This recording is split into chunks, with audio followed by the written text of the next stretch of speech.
My name is Karen, and at 32 years old, I find myself reflecting on the transformative events of the past few months. 6 months ago, I faced a heart-wrenching loss with the passing of my grandfather, who had been my steadfast guardian and mentor throughout my life.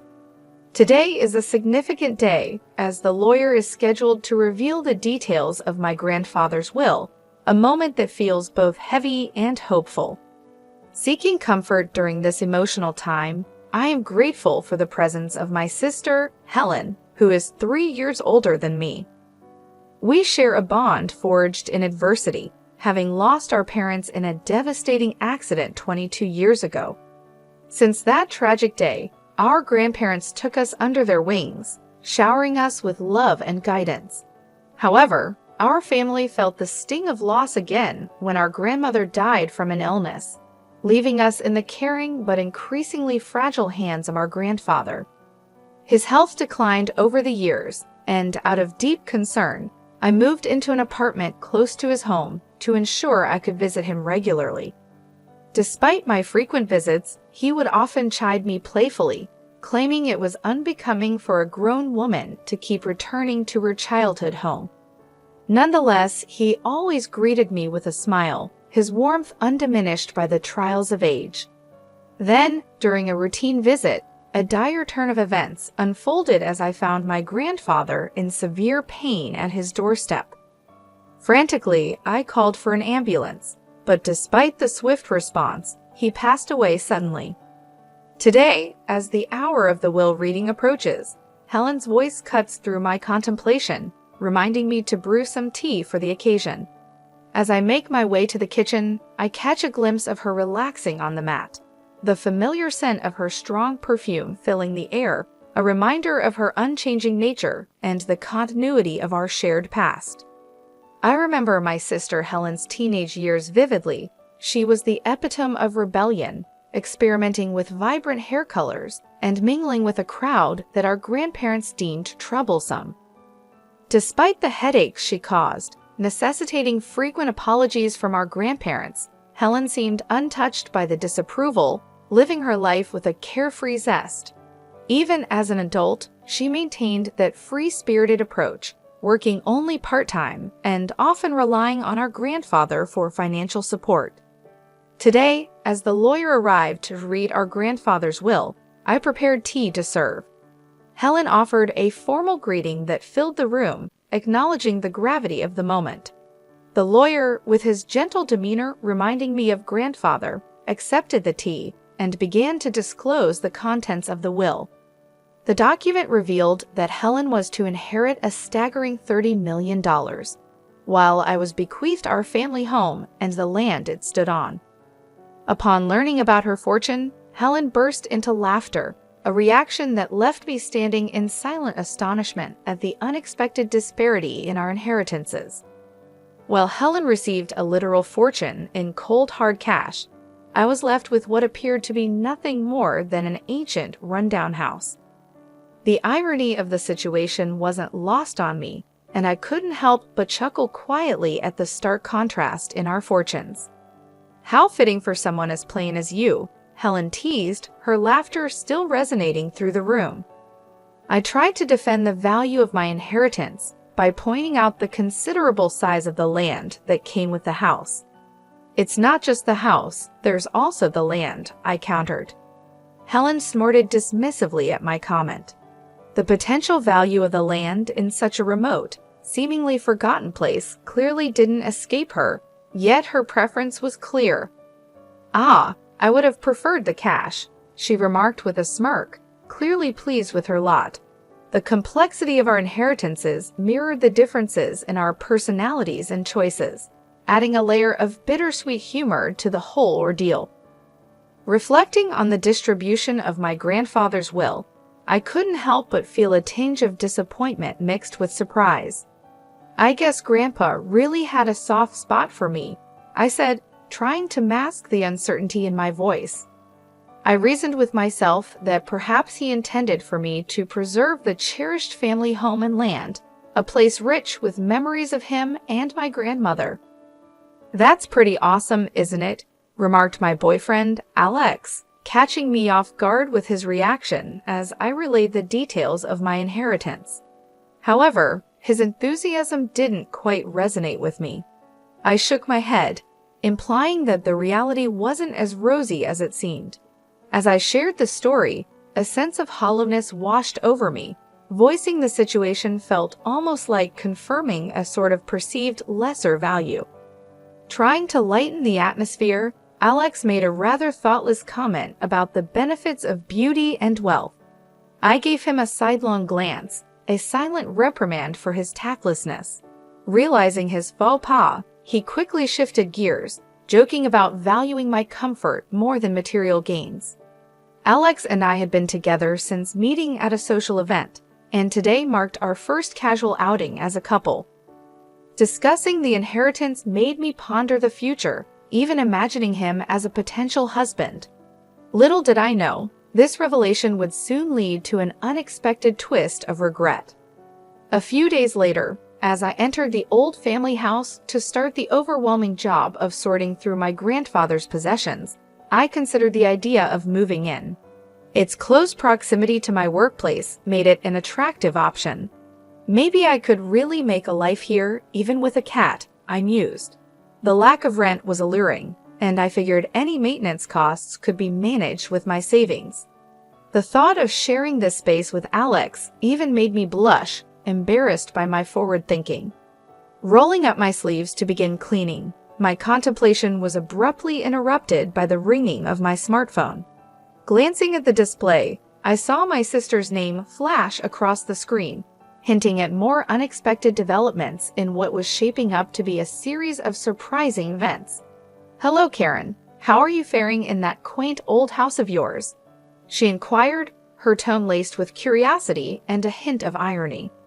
"I hoped you were finding some peace in being alone," I quipped, but it seemed my sister was indulging in a different kind of solace, one marked by rounds of drinks. Her speech always had a tendency to be languid and drawn out, but today it was noticeably more slurred. As she spoke about the time, her words meandered with an alcohol-tinged flair, highlighting her afternoon choice of beverage, which I couldn't help but sigh at. A sigh she echoed dramatically, playfully branding me as the perpetual Miss Goody Two-Shoes. It became obvious that her merriment stemmed from more than just liquor when she asked about my plans for the future. I hesitantly shared my thoughts about possibly moving into our family home, hoping to change the subject. Instead, she took this as an opportunity to flaunt her current luxurious surroundings in a posh hotel suite, her voice dripping with an exaggerated zest. She then teasingly challenged me to guess who might be accompanying her, treating my ignorance with disdain. She provocatively suggested that my reserved attitude might compromise my relationship with someone named Alex.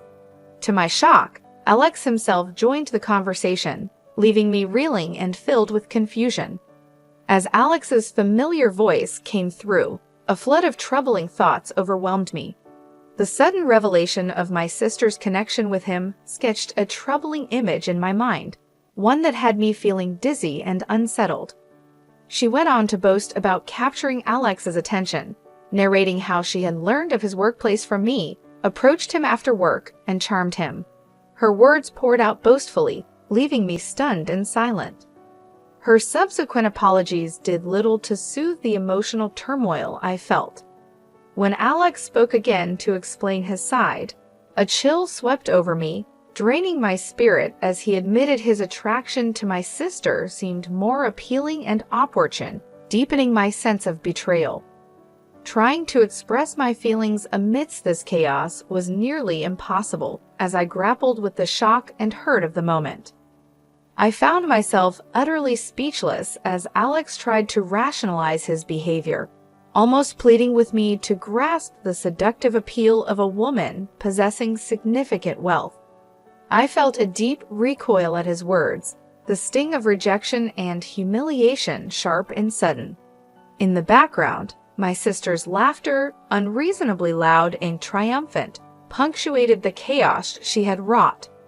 As the phone was handed back to her, she delivered a statement with such finality, it felt like a physical blow, announcing the end of our sisterly bond. Her words hung heavy in the air, the concept of sisterhood now just shattered fragments of a once treasured relationship. Over the next 6 years, solitude and heartache became my close companions. Now, as I sat with the cat peacefully dozing on my lap, the memories of that devastating phone call remained vividly etched in my mind. The room was filled with the soft hum of the cat purring in its sleep, a comforting sound on my day off. Yet there was a lingering sense of guilt about some unfinished work I had brought home. As I mulled over my to-do list, the tranquility was broken by the ring of my phone, an unfamiliar number flashing on the screen. Assuming it might be work-related, I answered without suspicion. "Hello," I greeted, only to hear a voice that was unmistakably familiar. "Karen, long time no see," said my sister, Helen, her unique speech patterns instantly recognizable despite the years. A smirk formed on my face as I acknowledged her, and as our conversation unfolded, Helen began prying into my personal life, inquiring about a new hotel near my home. I chose to keep the details to myself, deflecting her questions. The conversation took a surprising turn when Helen confessed her financial woes, revealing that she had blown through her entire inheritance in just 4 years. Even Alex, who had remained by her side, was now mired in debt. As I listened to Helen's request for a loan, my initial annoyance faded into a profound sense of detachment. I responded with calm, bringing up the consequences of her actions in the past, which prompted a flood of memories from 6 years ago, the day Alex ended our relationship. Devastated, I found comfort in an old painting I had given to my grandfather as a child. During a moment of introspection, I discovered a hidden note behind the painting, a letter addressed to me from my grandfather, written shortly before his death. In the letter, my grandfather explained the reasons behind the seemingly uneven distribution of his estate, emphasizing his deep appreciation for my constant care and presence in his final years. This revelation brought clarity to any lingering questions about favoritism and provided much-needed closure. It reassured me about my grandfather's intentions, confirming that the distribution was a testament to the enduring bonds within our family and highlighting the true significance behind his decisions. As I digested the contents of the letter, a shiver ran down my spine at the realization that I could have easily missed this crucial message. Despite the clarity it brought, I still found myself deeply hurt by Helen's cruel words from that time. Although I had a strong connection with my grandfather, a tinge of jealousy lingered as I continued to read. Helen, it seemed, was not satisfied with a simple share of the inheritance. Her greed was pervasive, extending even to her role as a granddaughter. The letter starkly illuminated her actions, how she had not only squandered her inheritance, but also manipulated situations to her benefit, including taking Alex away from me. This acknowledgement from my grandfather, though painful, was a necessary insight into the dynamics that had long influenced our family's interactions. Feeling a duty to my grandfather's intentions, I had arranged to meet with Alex to discuss the inheritance.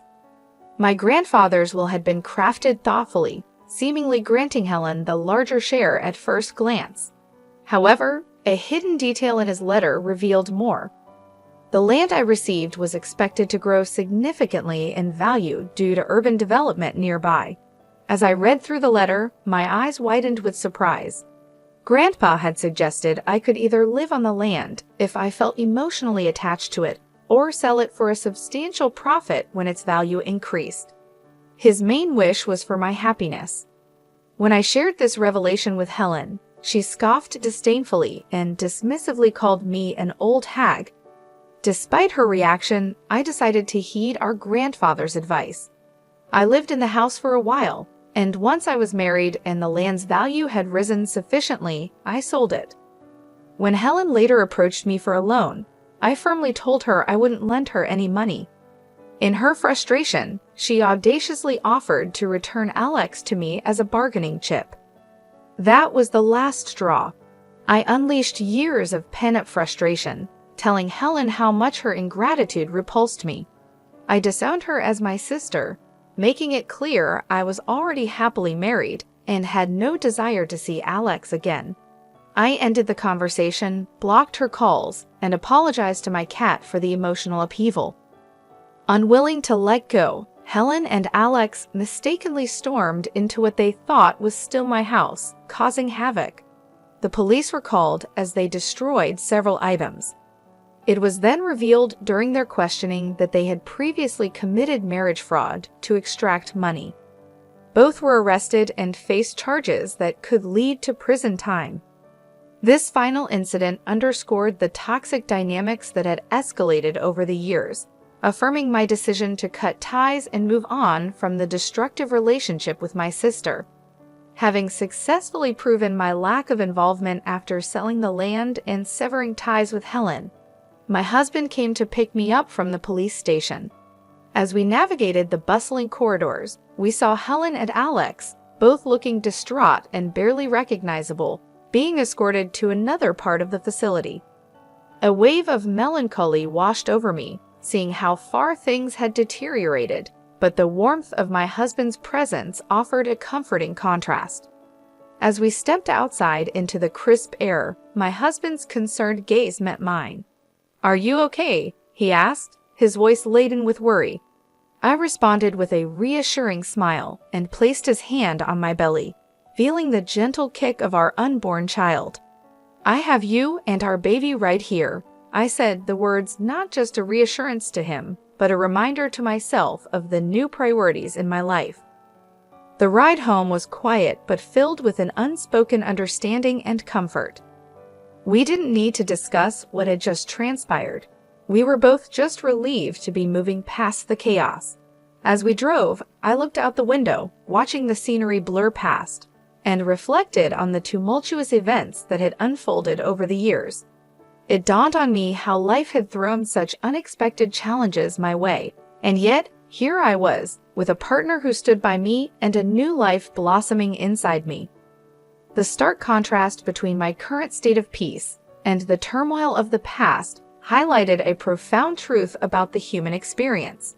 Adversity is not just about the hardships themselves, but what we choose to carry forward from them. The ordeal with Helen and Alex was painful and fraught with betrayal, yet it also served as a pivotal point for me to reassess what truly mattered. It wasn't the monetary value of the inheritance that held weight. It was the lessons of love, resilience, and forgiveness that I would take away from the experience. As we arrived home, I felt a deep sense of gratitude for the stability and love that awaited me. Stepping through the door, my husband and I were greeted by the quiet comfort of our living space, a stark contrast to the stark and sterile environment of the police station. It was in this sanctuary that we would prepare for the arrival of our child, in a home filled with love and devoid of the shadows of the past. Over the next few months, as my belly grew and the baby's kicks became stronger, I often found myself thinking about the kind of world I wanted our child to inherit. It was a world where love and integrity stood at the forefront, where family was about support and understanding, not conflict and greed. I realized that teaching our child about these values started with how I lived my own life. The decision to let go of bitterness and focus on building a nurturing environment was not just for my own peace, but was a foundational step in crafting the legacy I would leave for the next generation. As I moved forward, every step felt lighter, each day brighter. With my husband by my side in the future ahead, I looked forward to the days when we could teach our child about the true essence of wealth. It wasn't measured in dollars and property, but in the moments of laughter shared, the hugs exchanged, and the unconditional love that bound us together.